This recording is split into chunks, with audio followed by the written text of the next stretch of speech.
Now turns to Part 3. Part 3.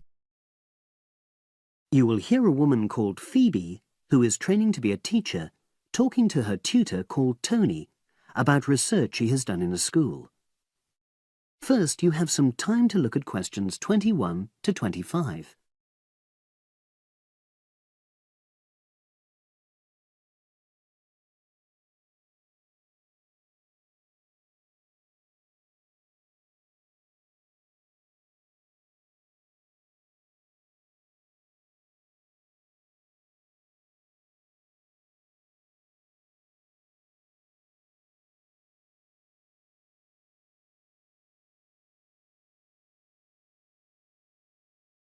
Now listen and answer questions 21 to 25. So, how did you get on with your school-based research, Phoebe? Well, it was exhausting, but really valuable. Good. What was the specific focus you chose? My title is Attitudes Towards Study Among 11 to 12-year-old Pupils. Right, and what made you choose that focus? Well, that's a bit difficult. Lots of my classmates decided on their focus really early on, mainly on the basis of what they thought would help in their future career, in their first year's teaching. So that's what helped you decide?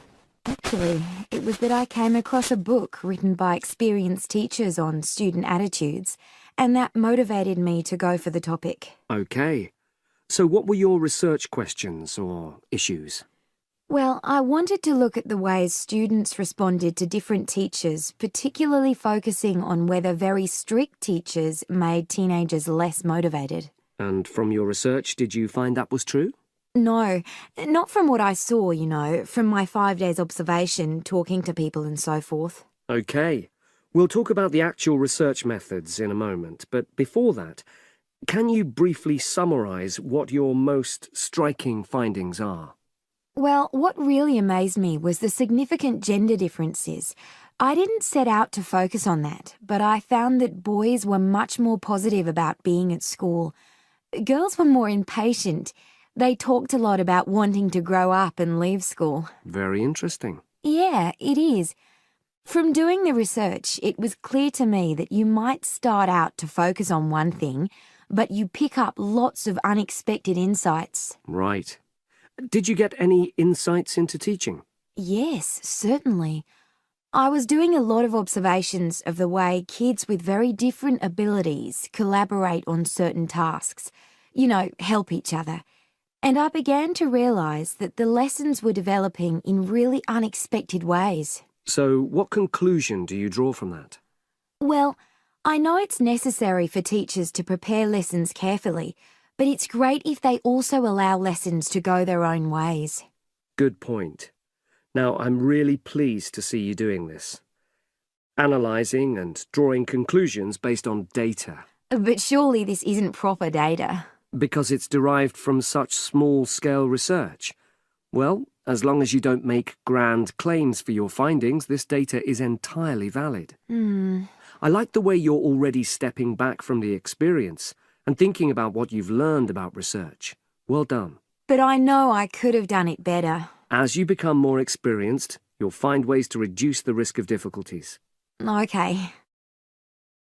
Now you have some time to look at questions 26 to 30.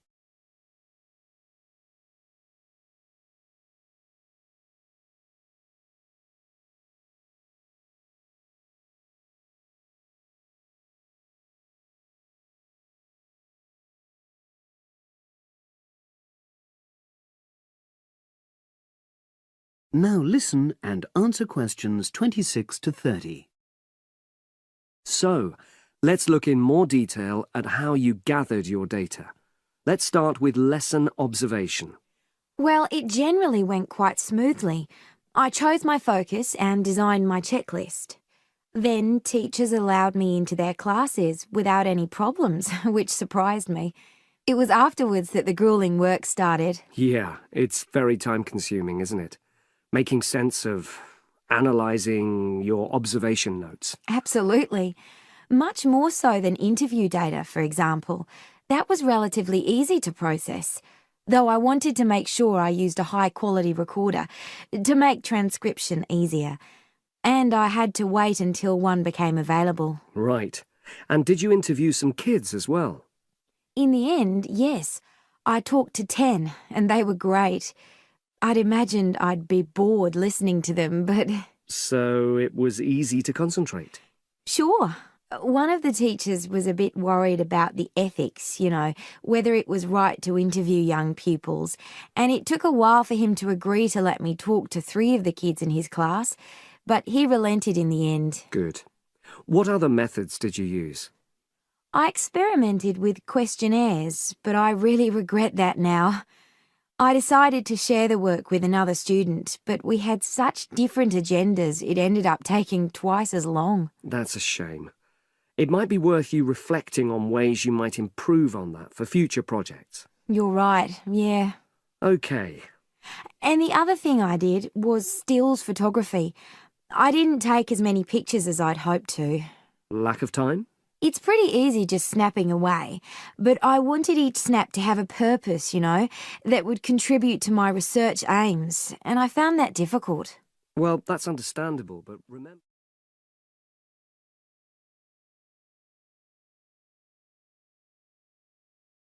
That is the end of part 3. You now have half a minute to check your answers. If you enjoy this content, please like and subscribe. After subscribing, please leave a comment below saying subscribed, and we will respond as soon as possible. By subscribing, you're supporting our mission to help others achieve their IELTS goals. Thank you so much for your support.